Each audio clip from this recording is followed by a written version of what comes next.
Okay, I keep all my Ehlers-Danlos hypermobility evidence. This is evidence that you have to collect over time. Otherwise, doctors simply won't believe you. Okay, new diagnostic criteria. I'm posting my items that match the 2017 criteria for hypermobility Ehlers-Danlos syndrome, plus other oddball things most people with heads can do. I was born in 1964. Thought I better get these all done now before I get too old to do them. Because I, at one point, showed doctors photographs of bruising and things. They didn't believe me. They said, "Is this you?" I'm like, no. I went out and I found a bunch of bruise photos and showed them to you. Okay. I don't know if I even need to zoom these in or not. Okay. Can you do that? That takes a long time for me to get in that position, but I can do that. This is not one of the official positions, but this is one I remember doing as a kid often. And it doesn't have a name to it. Okay, this is one of the official ones. You have to be able to do this on both sides. However you can, wherever you can, touch your thumb to your arm. We all do it at different angles and it takes different amount of pressure to do it. It's very difficult for me to do it, but I can do it. And you get points for all of these. So you can see at the top right, I've got 1 point here, and then I did it on the other arm there. And they have to have slightly stretchy skin. Now I'm getting old, so my skin's stretchy everywhere. But I did this for the first time in my doctor's office, and just because we were reading the book about this condition, and I just tried to pull my skin out for the first time. And I pulled it out like that, like no big deal, and the doctor freaked out. She's like, "Ew, you're doing it. That's so gross." And some other silly positions. When I'm fat, I can't do some of these. And we do get fat. A lot of doctors think we're all rail thin. Oh, bullshit. I weighed 190 pounds when my thyroid went wacko. Okay, here's the leg going backward. Then at the knee, I have to really push it to do that one. And this is the position where you got your feet flat on the floor and your hands flat on the floor. This one's getting harder for me to do too. If you don't stretch often enough and start aging, you won't be able to do them and the doctor won't believe you. And this is the lifting the pinky up 90 degrees. You see, I'm mugging for the camera. I'm voguing because I realize you have to have your fucking face in all of these photographs or the doctor might accuse you of faking it. Unbelievable. Okay, this is a flying bird we talked about earlier with both hands. And here's the piezogenic papules. This photograph's not great, but you can see on the side of the leg there's a heel. We're looking at the white dots on the heel. And if I were able to push harder, it looks a lot grosser. Those are called piezogenic papules. They're just little spheres of fat. And we have those. Now, on the new criteria, you have to be able to do this. And I can't do this one when I'm fat either. And I was about 140 pounds here, and I'm struggling. I even have to relax my muscles in the arm to be able to get that far. This is not easy for me to do at all. When I was a kid, I didn't have a problem at all. It's getting older. Okay, that's it for the positions that they look for. Okay, back to albums. We need to go back to albums. Okay, what my EDS looks like. Eek. These are the scary ones. This is not me all the time. This is me after a day of extreme heavy labor that I enjoy doing. Okay, that's a scar on my ankle. It's very tiny. And that's what an atrophic scar looks like. I don't have many. I have one on my face where I had a giant cyst acne and it healed inward. Some days my hands look like that. I have low oxygen level, so my veins get very, very blue. My skin gets very, very pale. That's another comorbidity with Ehlers-Danlos. Okay, I got some gross ones coming up here. Not being able to control your pupil size. This is why we get vampirism, basically. We can't go out in the sun, that damn fireball up there. Our pupils don't shut down when we're sick. I'm healthy as a horse right now. I was about a month away from having a massive seizure here due to dysautonomia and oxygen levels to the brain. Bruising. Okay, now we're going to come into some bruised photos. And some of these are just bizarre. This one's just a bamboo tray hit me right on my eyebrow, but my whole eye turned black. I'm doing photographs of my bruises now because when I went to see the geneticist, he looked at my body and he said, "You don't have any bruising." No, I didn't have any bruising because I happened to have been bedridden at that point. And crazy shit like this. Full-blown raised huge blood blister. It hurts too much to try and pop it. It's raised like a half a marble. I took Tylenol and Advil today, worked around the house, got lots of the usual brown blood spots. This is different because it's the same color as the vein going through it. I'm trying to say it's not a bruise, it's not flat, it's a aneurysm basically. It's a vein that I dropped something on my foot and the vein just blew up into a bubble. And the next day there was nothing left but a brown patch. And these are all leading around the days of the seizure in 2013. I had black blood on the top of my feet. And I had come home from the seizure but was still having after symptoms. So I wrote black blood on my foot and I put dots around to hope to God that the next ER doctor would realize, hey, there's not enough oxygen going in my body. They forgot to give me oxygen after the seizure. Okay, here's something gruesome. Look at my feet. That is just gross. My feet get that gross when I'm feeling sick and there's not enough oxygen circulating. We're supposed to wear all these tight compression stockings to keep the blood from falling down to our feet. I got some really cool ones. And it's just some more, just bizarre bruises. All I did was hook a hose up outside. I ended up with those two weird bruises. This one's cool. Look at my hand on the left. After my seizure, when I feel fantastic, everything goes back to normal. Everything. All my brain cells are back. My nails start growing. My hair starts growing. Wounds start healing. And then soon afterward, it starts up again. And my veins start bulging out again. Low pressure weather fronts make my veins bulge out like that. Collagen is in our veins, so my veins are elastic. So anything that, like a balloon in low pressure weather fronts, they get bigger. So do my veins. Childhood photos. This is a picture, an old medical picture. This is what they thought Ehlers-Danlos looked like. They thought you had to look like a freak and have your hands look this bad. I noticed down here on the bottom, her arm here has a giant bruise. She's in the hospital. They're photographing this on a hospital sheet, right?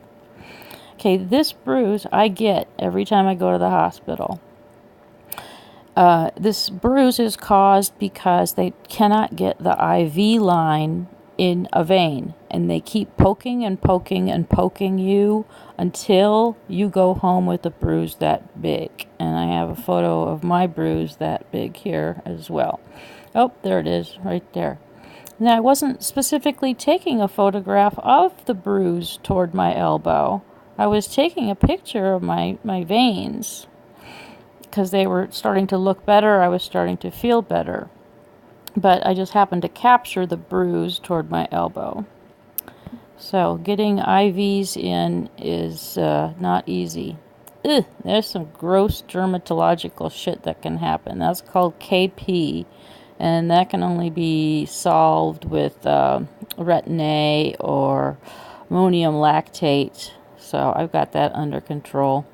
And blood vessels, bruising. Blood vessels can spontaneously pop all by themselves. I had a blood vessel on the right thigh just burst while I was just sitting reading a book. And on the same day, this one in my eyeball burst. And a little bit of blood sticking out there. I thought, wow, if my veins can just burst whenever they choose to, good Lord, what could happen inside my body? And yeah, I get bruises.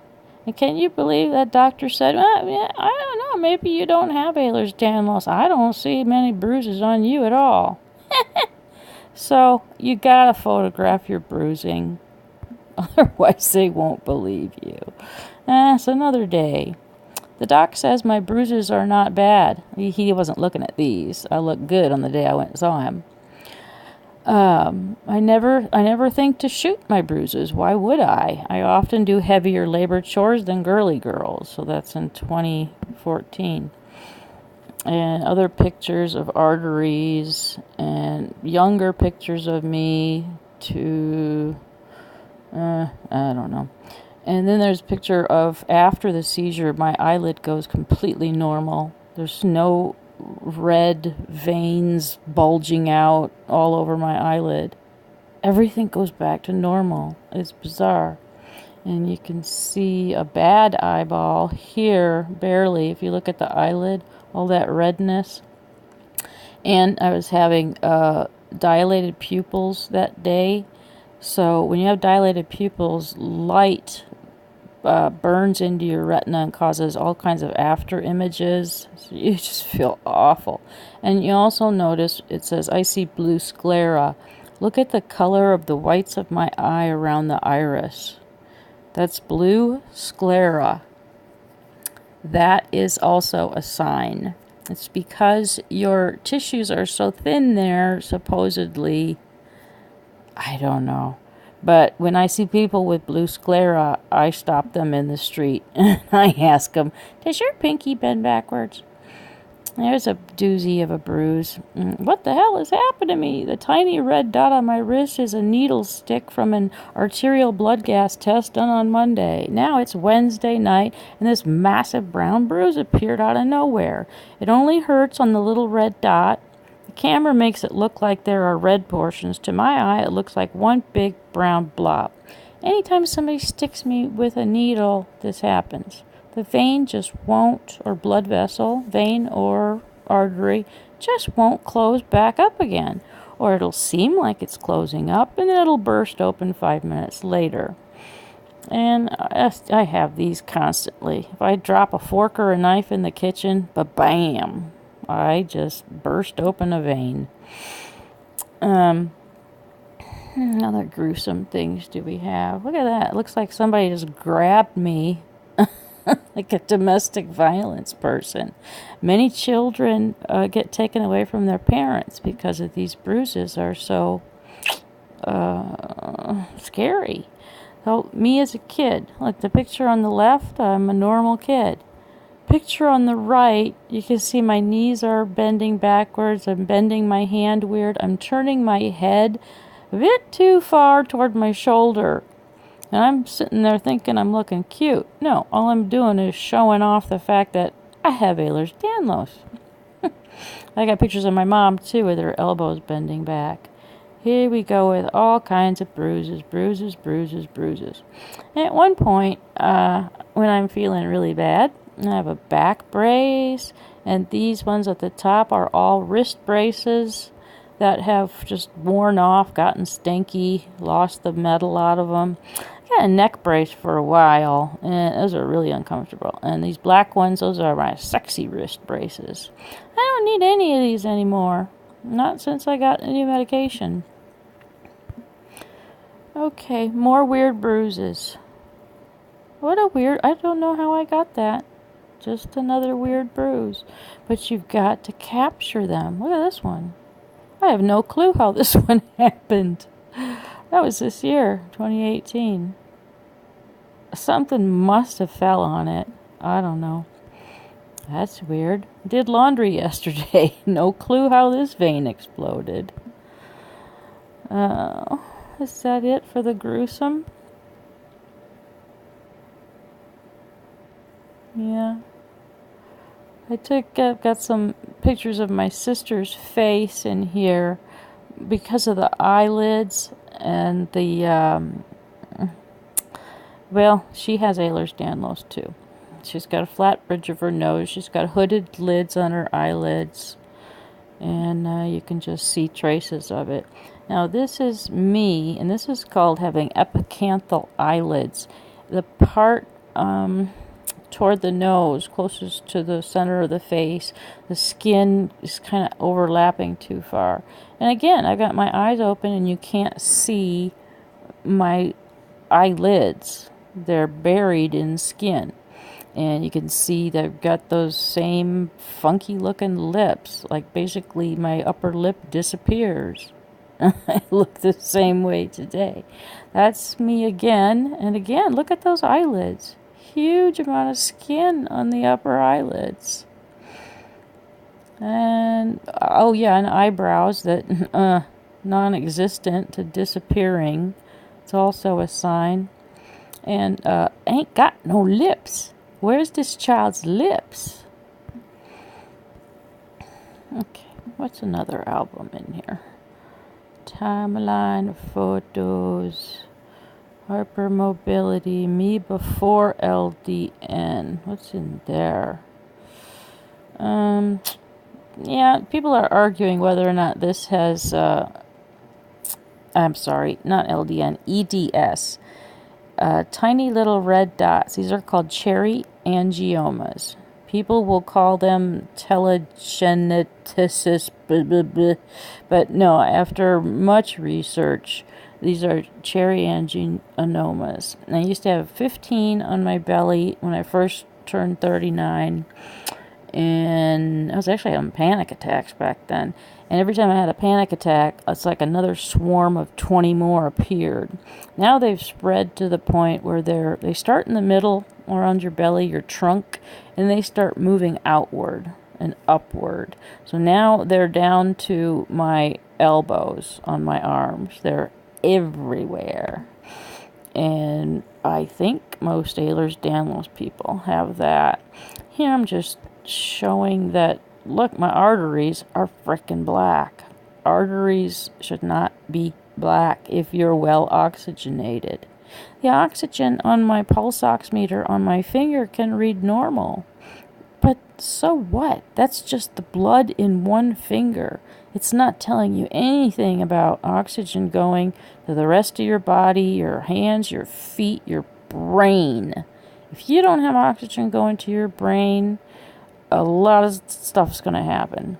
You're going to stay awake and have insomnia for up to 4 days. And at 4 days being awake, you are in danger. Anyone is in danger of having a seizure. And I've had 3 because of that. Well, that's me a long time ago when I'm showing off. Hey, look, my thumb can touch my arm, everybody. I have it. Yeah, that's what my eyeballs look like when I'm sickly. Yeah, it's pretty sad. I don't know why it goes into remission and I feel great, and then it comes back again. I have extra problems, though, besides Ehlers-Danlos. Neurological problems because, well, okay, people with Ehlers-Danlos have neurological problems because their brain is too big for their skull. And when we have weather fronts, like I live in Chicago, and something like this comes blazing through, my brain feels squeezed, my eye muscles hurt. So if I try and look around the room without moving my head, it hurts. Slurred and labored speech, like I'm having a stroke. Okay, and this time I lost the hearing in my left ear. And I got it back, but I was left with tinnitus for God knows how many years on and off. I felt so great yesterday. I felt great the day before this storm came. And then this storm came. I feel horrible. Brain pressure. Body is all puffy. I feel slow and stupid, disoriented, vision blurry. I feel old. It's like, what the fuck is with some of these low pressure fronts? It doesn't happen with all of them, but some of them, if they're big and they're moving fast, oh man. I also have a 10 millimeter pineal gland cyst, which nobody decided to tell me about. They thought it was an incidental finding. So I have that additional problem. I think that's about it for the gruesomeness. I have lots of videos in here.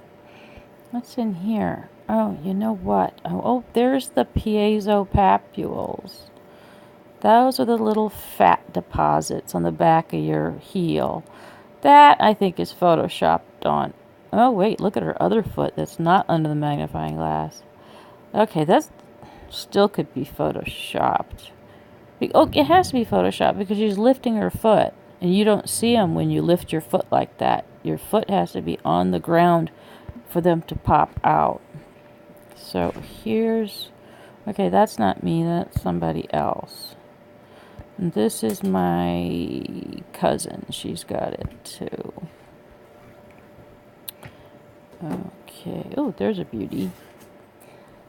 There's a beauty. Somebody bumped into something there. Okay. That's about it for these.